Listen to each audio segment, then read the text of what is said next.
Hey everybody, welcome into the Woody Hayes Athletic Center. This is the practice report brought to you by Buyers Auto. Hey, it's the game, so we have all hands on deck for this one. Spencer Holbrook joining us for this practice report ahead of the game. Tim May, you know him. Jeremy Birmingham, I am Austin Ward.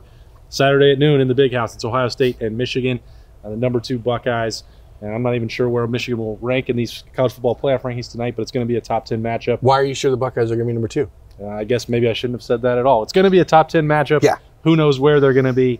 Ohio State, as I keep saying, they could finish #1 as they close out the schedule and try and get 3 wins. But if you look at this, guys, what's the #1 storyline for these Buckeyes as you get ready for Saturday? Tim? Starting with me, #1 is the Michigan offense really for real? Clearly from the second half of the Penn State game on, they've been a different group, making plays, etc. Shea Patterson has played like a lot of people thought he would a couple of years ago. A lot of people thought he was a bust going into this year. He's proven he's not. Nico Collins, they finally discovered that guy's a hell of a player. Donovan Peoples-Jones. I think the #1 storyline is how Michigan has refound its offense. Spencer? I just think it's going to be Ohio State's defensive line. I think if Ohio State's defensive line can get to Shea Patterson pretty easily, which I think they can, I think Shea's going to have a really long day. He struggles a little bit when he throws on the run. You saw him throw a bad interception last year on the run to Jordan Fuller. So if Ohio State's defensive line can get to Shea Patterson, I think it's going to be a really long day for the Wolverines. All this talk about the Michigan offense, I cannot shake, Berm, the memory of Iowa 10-3. They still only finished with 21 points in that game against Penn State. I'm just not going to buy the turnaround of the Wolverines defense until they actually do it against somebody that matters. You mean offense, yeah. Sorry, this Wolverines offense until they do it against the Ohio State defense. Yeah, I mean, I don't know exactly what I buy. I know that if Shea Patterson, as Spencer said, has time to throw, he's a way different quarterback than when he doesn't have time to throw. Their receivers are way better if they have time to run 30 yards down the field and nobody covers them. I mean, that's pretty clear. But for me, the biggest thing about this week is Justin Fields, and is he 100%? Is there a lingering thumb issue on the non-throwing hand? Is the ankle fine? Because as we're seeing the weather forecast start to shape up, you're going to have a grinder on Saturday if it's 35 degrees and 1 to 3 inches of snow and sleet. It's going to come down to which quarterback holds onto the ball. I can't believe that you think that Justin Fields' health is trumping the weather. That's the same thing you watch more than anything else. That's true. But to me, those are the things, because I think they go hand in hand. The worse the weather is, the more Justin Fields is going to be forced to make plays with his legs. If it comes down to a one-dimensional game on either side, Ohio State, it has a major advantage because the Buckeyes are two-dimensional within their one-dimensional offense. Right. And now let me defend myself. The reason I said this is because, the big question was, where was Michigan's offense all year? Yeah, I mean, they haven't played against great competition. Maryland, good for you. I know, but I mean, the bottom line is they have been more offensive the last several weeks. The question is that for real? That's what they're going to find out for sure against a Chase Young-led Ohio State defense. I think that the question about the weather is interesting because you hear this all the time when Ohio State's getting ready, like, oh, that'll neutralize it, that'll even out the talent. I don't think so. Like, both teams are going to be affected by the weather. Exactly. And if Michigan, they really struggle to run the football. Jim Harbaugh has never done anything to upgrade that offensive line. Ed Warner was supposed to really take them to the next level. That has not happened. And as Spencer alluded to with that defensive line matchup, I just struggle to see how the Wolverines, if they're forced to run, how that's going to work against Devon Hamilton, Jayshon Cornell, Robert Landers. By the way, Chase Young out there on the edge. Maybe this is a game where you throw Jonathan Cooper out there to help. Who knows? They've still got that in their back pocket. But I just, I don't see it, and I don't believe it. I've said this to Berm 100 times and you on your podcast, Tim. Like, as long as I've been around this game, it's the same thing with Michigan every year. They're got the momentum, they're turning it around, and it's never happened when it really matters. Yeah, and what you brought up is the fact that it's happened when it really matters. Yeah, I mean, maybe not Did since they win? Did they win the game? Not since you've been around covering Ohio State, but It has happened, and for those of us who've been around, it hasn't happened. For those of us who've been around when it has happened, it's hard to erase those memories, right? Everyone was just in there in the Woody talking to Tough Borland, like, are you worried about history and what happened in the 90s or 1969? Well, he doesn't remember. He doesn't remember. So nobody in this facility is aware of that happening. They are used to a tradition of success. Ryan Day was playing in the but beware expecting things to happen because of what just happened is the point that Berm is making and I would be making. And back to what you're saying real quick before we move on. He's been waiting to jump this. The four-wheel drive aspect of this Ohio State offense has been obvious to everyone all year, in my opinion. And what's really stood out to me is in maybe the 3 biggest tests they've had offensively against good rush defenses, Ryan Day has commanded run it down their throat, and they've done it. And so if anybody has an advantage, I think, in inclement weather, if in fact running is better. You've heard me say if the wind isn't blowing real hard and it's not raining real hard or snowing real hard, sometimes it's easier to throw the ball in those kind of conditions. Well, the wind is supposed to be 15 to 20 miles an hour. But this Ohio State offensive So line, let's just be clear. But this Ohio State offensive line has been getting it done, and I don't think that's going to change. Director of Recruiting and Weather. My question for this game is, Ohio State knows where its yards can come from. Ohio State can run the ball. They know that. Hassan Haskins and Zach Charbonnet are going to see a defense that they have not seen all year. They have not seen anything like what Ohio State's defensive front can provide. If Michigan expects to get into a game where they're at 2nd and 9 and 3rd and 6 all game long, that's not going to work. You're not going to be able to move the ball. So Ohio State's yards are going to come from running the ball and setting up the play action through that. I want to know where Michigan's yards come from if the weather's bad, because I don't think it comes on the ground, and it's going to be really hard to throw the ball. You just don't know. Get it out. You don't know. You just don't know. I mean, and That's Ryan right. Day brought this up in his press conference today, and it's actually funny because I was speaking to one of the Ohio State social media people in the hallway, and they were like, "You look uncertain." I'm like, 2 years ago, if JT Barrett doesn't get hit by a camera guy, Ohio State loses that game. Like, anything can happen, and weird things happen when these two teams are on the field. And I know it sounds crazy. The spot, 2016, the spot. 2017, the camera guy, like, weird things happen, and eventually over 2015. And eventually, the wheel turns back the other way. And I don't know when it's going to happen. I don't know it's going to happen this weekend. I don't think it's going to happen. Ohio State's a better team. Yeah. Ohio State's a better team. Ohio State should win this game by 2 touchdowns. But you can't take it for granted. You can't just ignore the scars that this game left on my heart when I was a teenager. I love the you can't. I love the paranoia in Birmingham for this, because Ohio State talks about it. They have their team up north periods, and they emphasize the rivalry and have the clock going all year. Well, I think Birmingham and I talk about the Michigan-Ohio State rivalry every single day that we work together, and it's just funny to me. I know that he's gone through very different experiences, because this is my 8th time being in the Big House or the Horseshoe for one of these rivalries, and every time I've seen it, you've seen a lot more of them. He's seen a lot more of them. Spencer grew up with it. I just know what I've seen, and that's what these same guys that are going to be playing the game, that's all they've experienced. They don't know what it's like to lose, and that's, I think, one of the reasons that you see these cycles last as long as they do.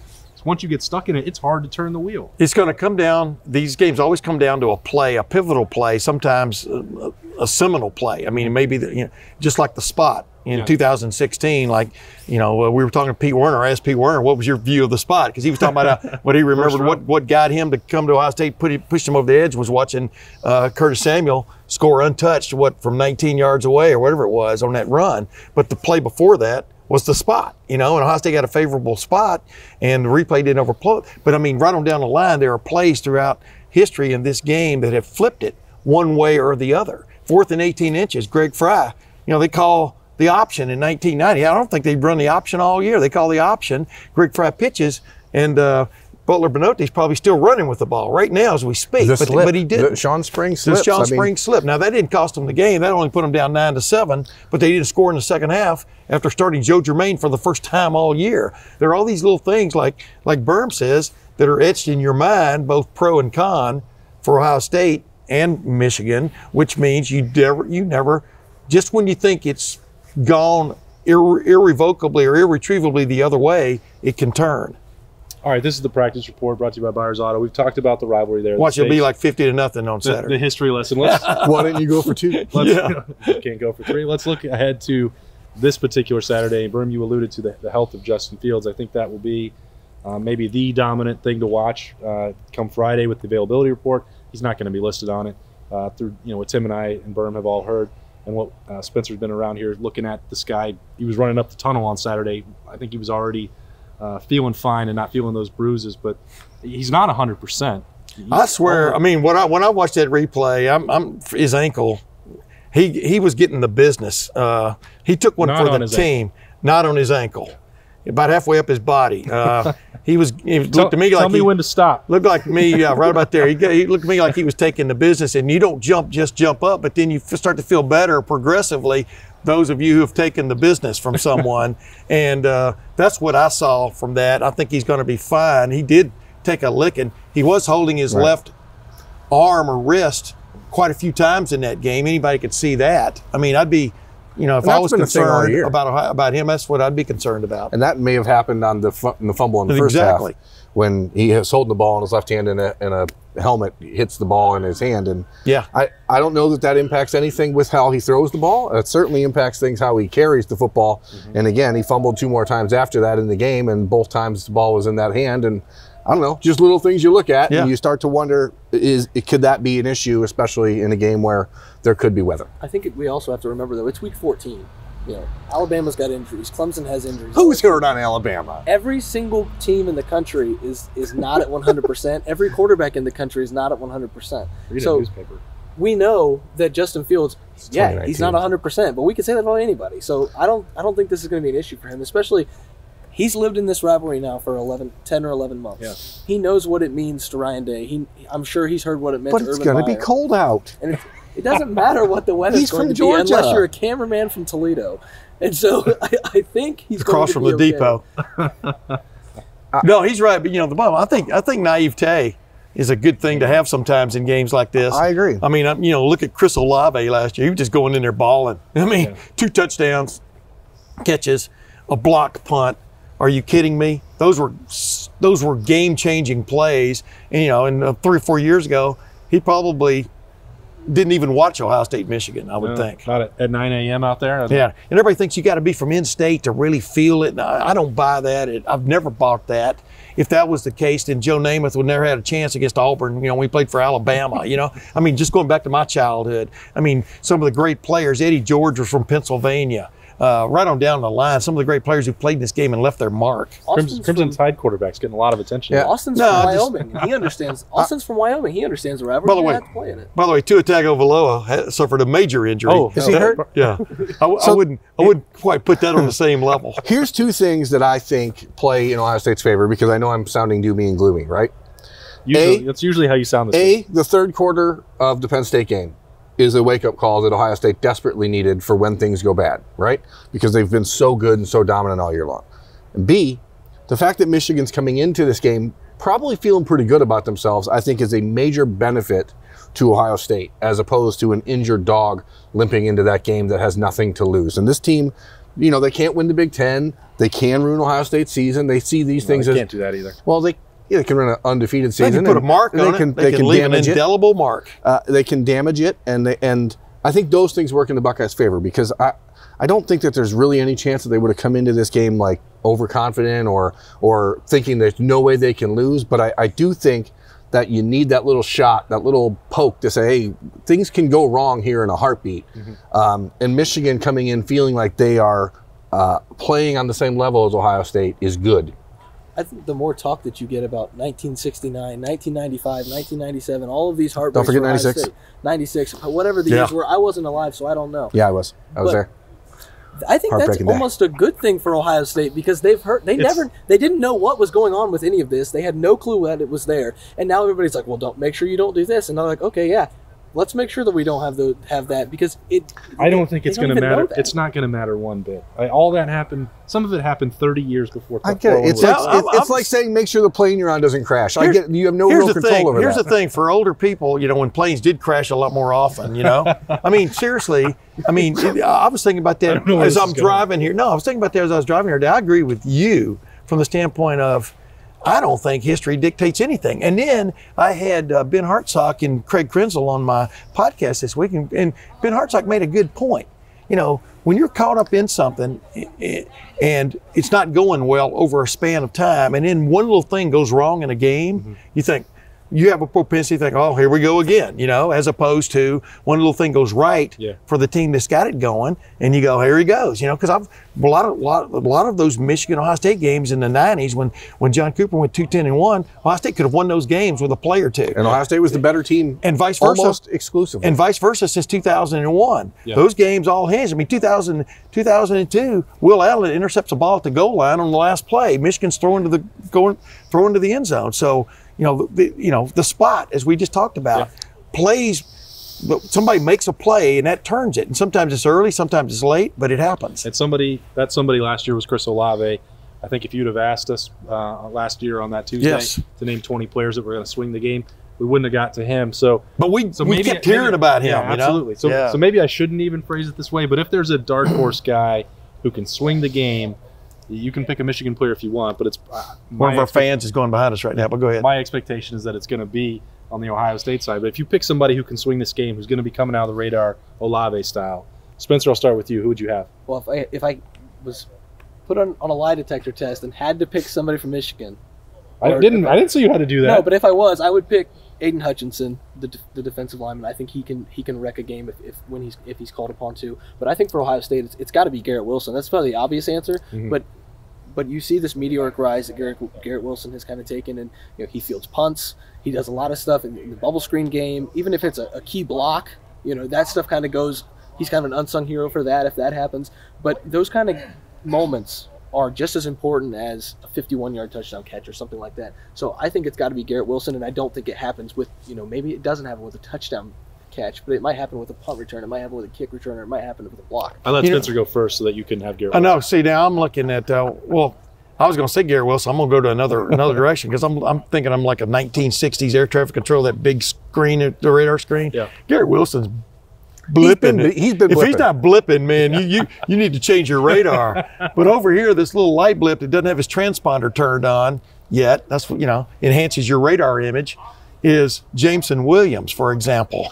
That could be interesting because that could be a Chris Olave kind of guy where, okay, you got this guy, he may be the fastest guy on the field. Yeah. It just takes a moment for something like that to happen. But, that's the way I would go, because I think that there are 5 or 6 Ohio State receivers that should be loud and clear on Michigan's radar. 2 receivers, what do you got, bro?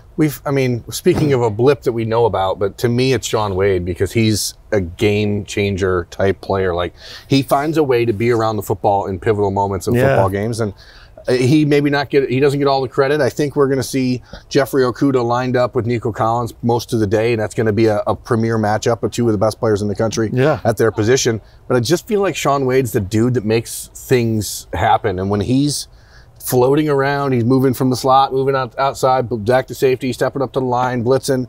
I just feel like he's the guy that makes a play in that game that changes things. Yeah, just think if he'd intercepted that first pass and went through his hands and Hamler actually caught. He is. I agree, with Berm, that he just. Yes. Sometimes he puts himself in that position. Sometimes circumstances find him, but it's really uncanny how that happens. I've got this guy. I'm looking at him. He's a captain. He's a junior. He's a defensive end.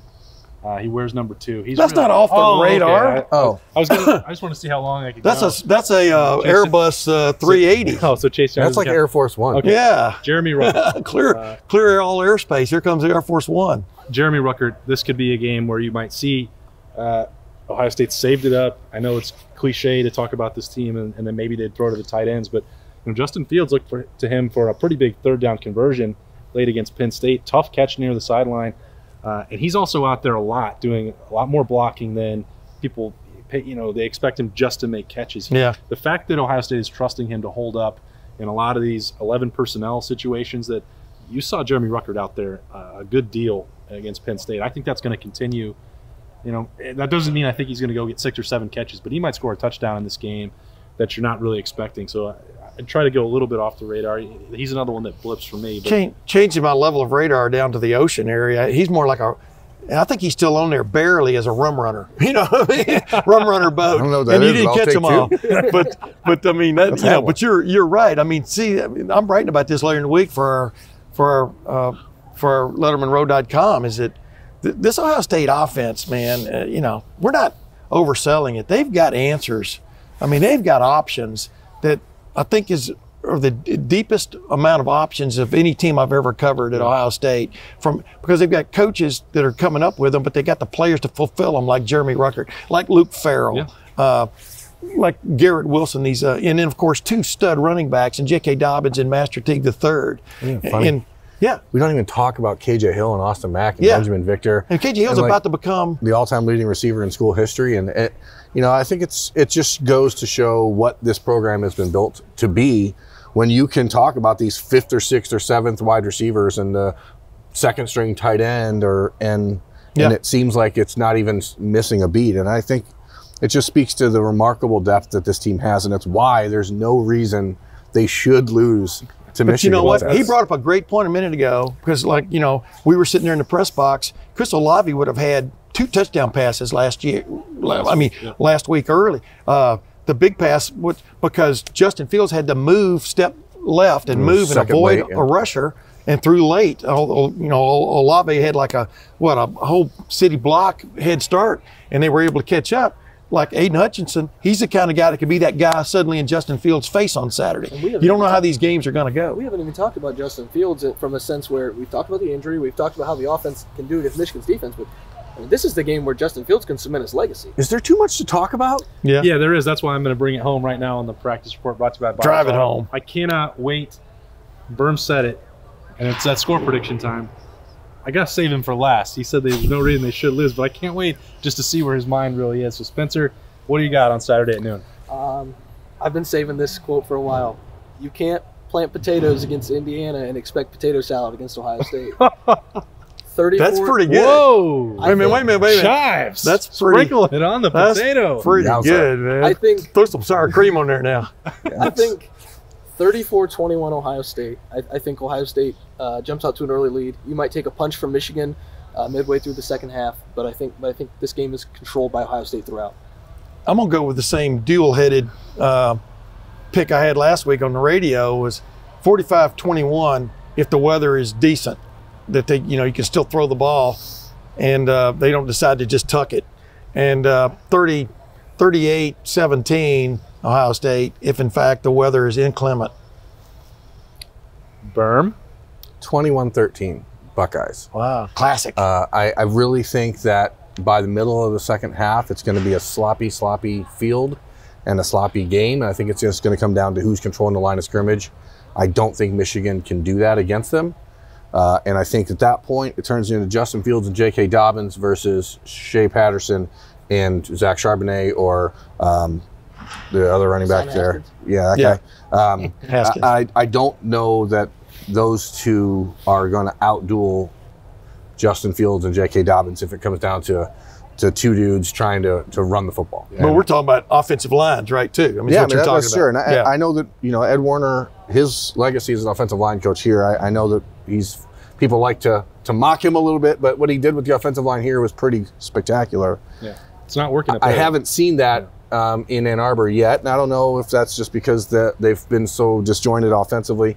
The speed and space thing, they're a lot faster than they were last year on offense, but they're still not faster than the Buckeyes defense. I don't see them beating the Buckeyes to the corner. I don't see them beating the Buckeyes, laterally. And if they don't have time to beat them vertically, I don't see how they score more than 2 touchdowns. I didn't know we got 3 minutes to give our predictions. Well, I would have taken more time. I've got scars, so much pain inside of me, Tim. Ohio State wins 42-10. This has been the practice report brought to you by Wait, real quick before you sign off. 42-10. How huge is this game for Greg Madison and Al Washington Jr.? There's no question. I mean, are you kidding me? Greg Madison felt like he was withering on the vine up there, and Al Washington Jr. gets to come on and play, coach where his dad played, and they were just up there in that other dressing room a year ago. Yeah. I mean, that's crazy. That's why Michigan won't score. Those guys will be fired up. They've got as much or more talent on defense as anybody in the country, and I've already said that I don't believe in Michigan's offense. So we'll see that Saturday in the Big House. Lettermen Row will be there to cover it for you as always. Spencer Holbrook, Tim May, Jeremy Birmingham. I'm just Austin Ward. We'll see you with full coverage all week. It's the game. We'll see you there. Thanks for watching. Subscribe below to get the latest videos from Lettermen Row. We got Letterman Live. We've got the practice report. We got rapid reaction. Hey, and we got Buck IQ with Zach Bourne. For sure. We got recruiting breakdowns with Berm. We got whatever you need. Ohio State football and Ohio State athletics. We've got you covered here at Lettermen Row.